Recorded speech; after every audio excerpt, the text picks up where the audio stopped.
ప్రభువైన యేసుక్రీస్తు నామములో మీ అందరికీ నా హృదయపూర్వకమైన వందనాలు తెలియజేస్తున్నాను.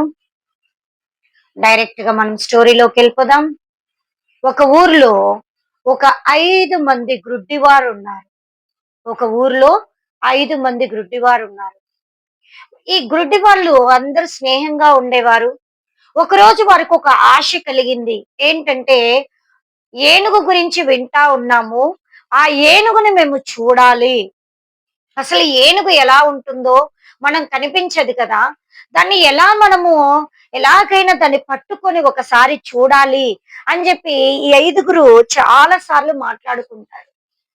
వారికి ఆశ కలుగుతా ఉంటుంది. ఆశను ఎలా నెరవేర్చుకోవాలి అని ఆలోచిస్తుండగా ఆ ఊర్లోకి ఒకరోజు ఒకతను ఏనుగును తీసుకొని వస్తాడనమాట.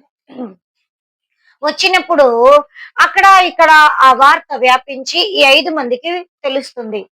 ఇలా ఊర్లో ఒకతను ఏనుగును తీసుకొని వచ్చాడు అని చెప్పి విని అప్పుడు ఈ 5 మంది గ్రుడ్డి వాళ్ళకి సంతోషం అనిపిస్తుంది. అబ్బా, ఎన్నాళ్ళకి మన ఆశ నెరవేరబోతుంది.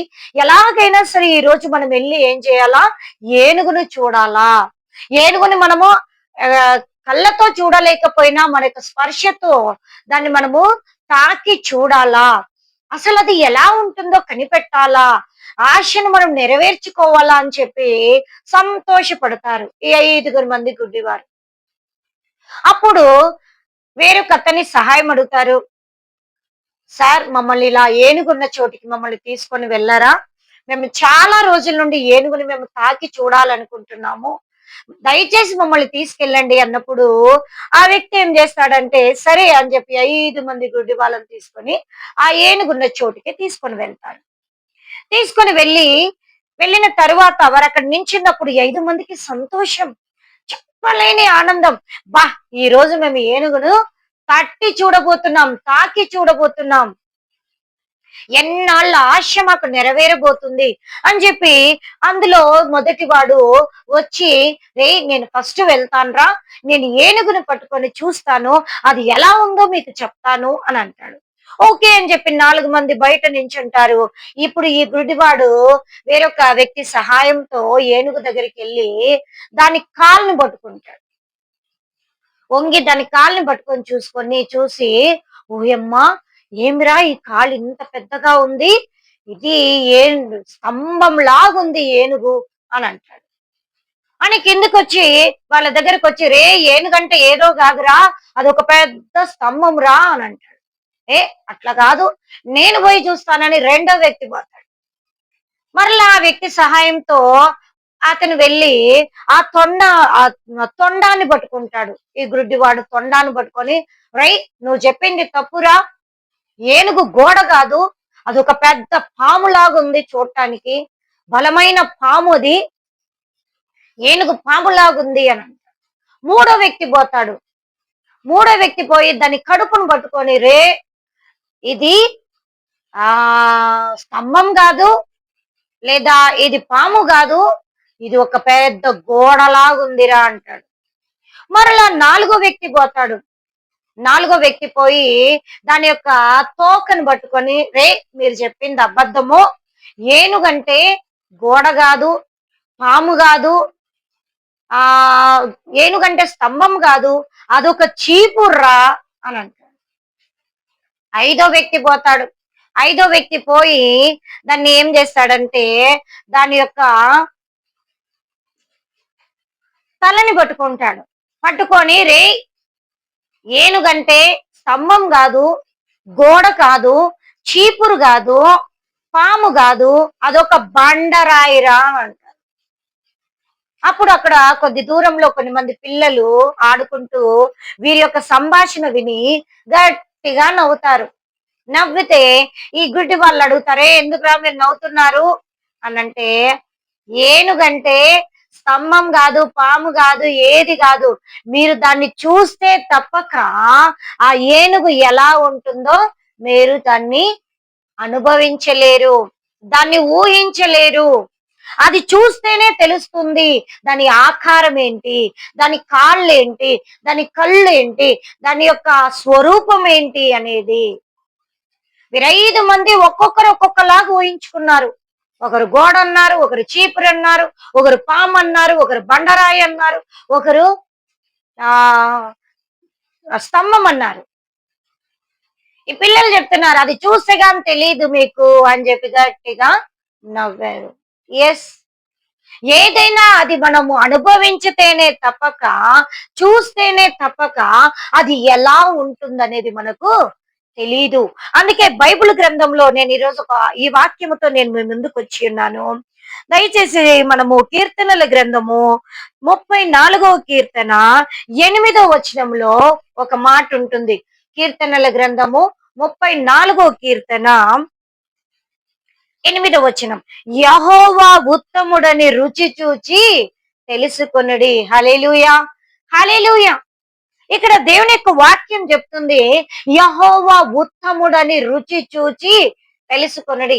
ఒక హోటల్ కి మనం వెళ్ళామంటే ఎదుటిన్న వ్యక్తి అబ్బా ఈ బిర్యానీ సూపర్ గా ఉంది అనంటే, ఇంకో వ్యక్తి దాన్ని వినగలడే కానీ దాని రుచి ఏంటో అతను అనుభవించలేడు.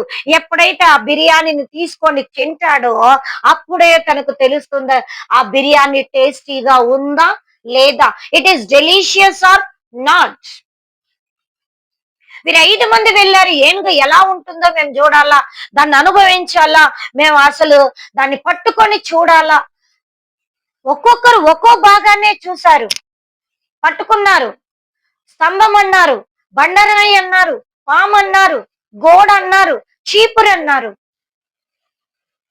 కానీ ఆ ఏనుగుని కళ్ళతో చూసి దాన్ని అనుభవించితేనే తప్ప ఏనుగు ఇలాగుంటుంది, అది ఇంత ఎత్తైనది, ఇంత బలమైనది, దానికి తొండం ఉంటుంది, బలమైన కాళ్ళు ఉంటాయి, దానికి తోకుంటుంది, దానికి కడుపు పెద్దగా ఉంటుంది, అది చాలా నిదానంగా నడుస్తుంది అని తెలుసుకోగలరు. వారు చూడలేరు కాబట్టి ఒక్కో భాగాన్ని పట్టుకొని ఇదే నిజం అనుకున్నారు వాళ్ళు.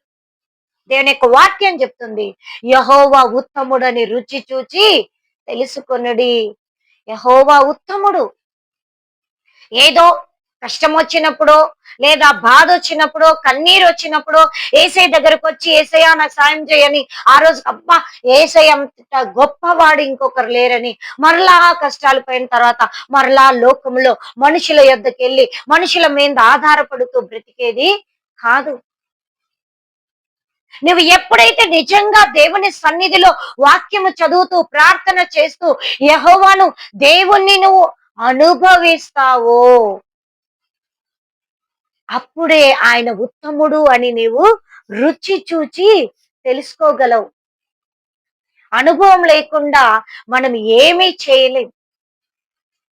ఎస్, ఇప్పుడు నాకు కడుపులో బాధ ఉందనుకోండి, నేను ఎదుటి వ్యక్తికి నా కడుపులో నొప్పిగా ఉంది, బాధగా ఉందంటే అవునా అని అంటారు.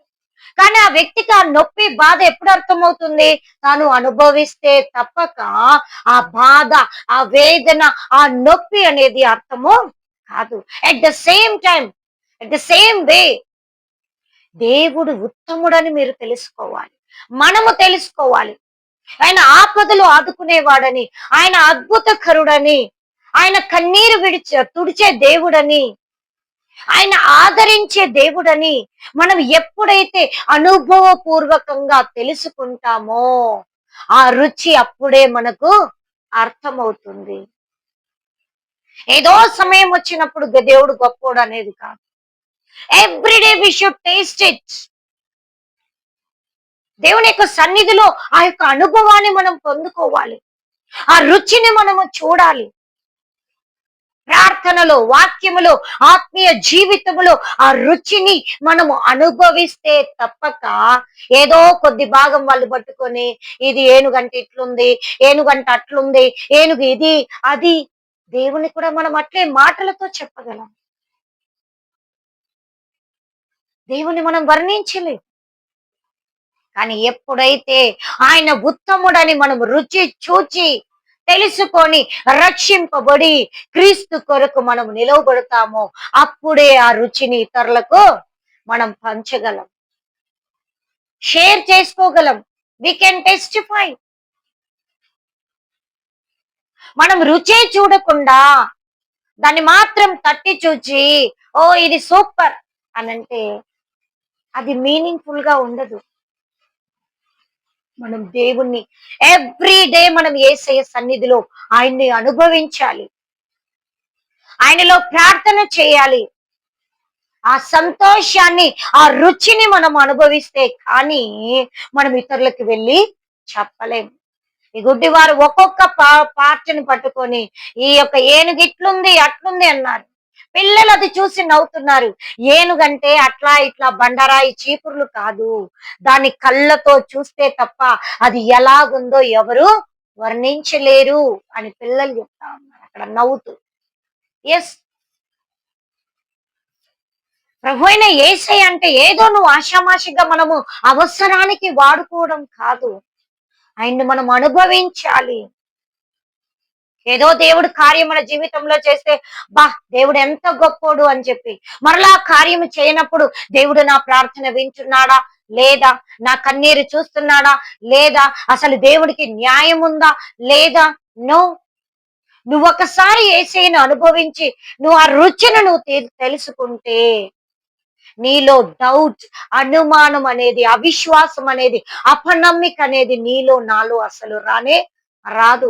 అది ఎలాంటి పరిస్థితి అయినా యెహోవా ఉత్తముడు, ఆయన నాకు సహాయం చేయగలడు, ఆయన గొప్ప దేవుడు అని మనము తెలుసుకుంటే నీ ఎదుట ఎవరున్నా, ఎన్ని మంది ఉన్నా, ఎన్ని కష్టాలున్నా, ఎన్ని ఇబ్బందులు, ఇరుకులు, కన్నీళ్లు, కష్టాలు, నష్టాలున్నా యెహోవా గొప్పవాడు, ఆయన ఉత్తముడు, ఆయన నాకున్నాడు అనే ఆ రుచిని నువ్వు అనుభవించి ఇతరులకు కూడా పంచగలవు.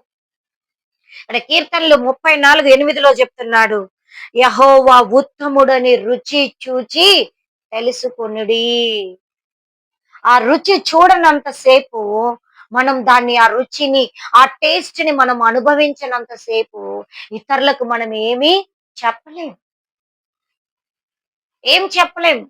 ఒకవేళ చెప్పగలిగినా పొడి పొడి మాటలు ఆ గుడ్డి వాళ్ళు ఎలాగైతే చెప్పారో అలాగే పొడి పొడి మాటలు మనం వాడగలం.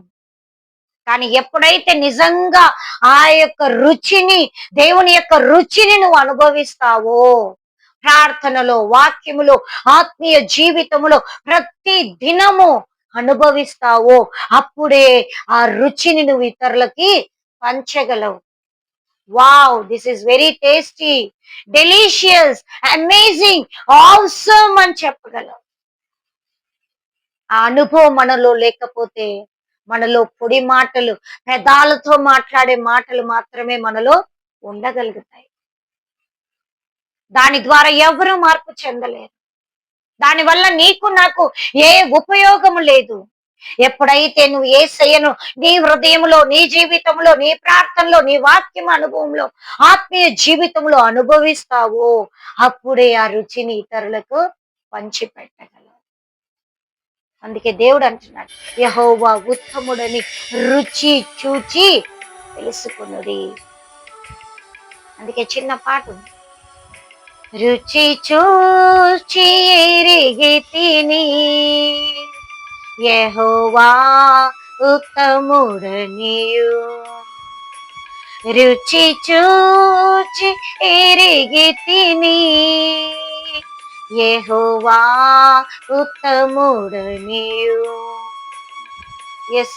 రుచి చూచి ఎరిగితే కానీ ఆ రుచి నీవు తెలుసుకోలేవు, ఇతరులకి నువ్వు పంచి పెట్టలేవు. ప్రార్థన చేసుకుందాం. మహోన్నతుడా, జీవాధిపతి యేసయ్యా మీకు వందనాలు తండ్రి.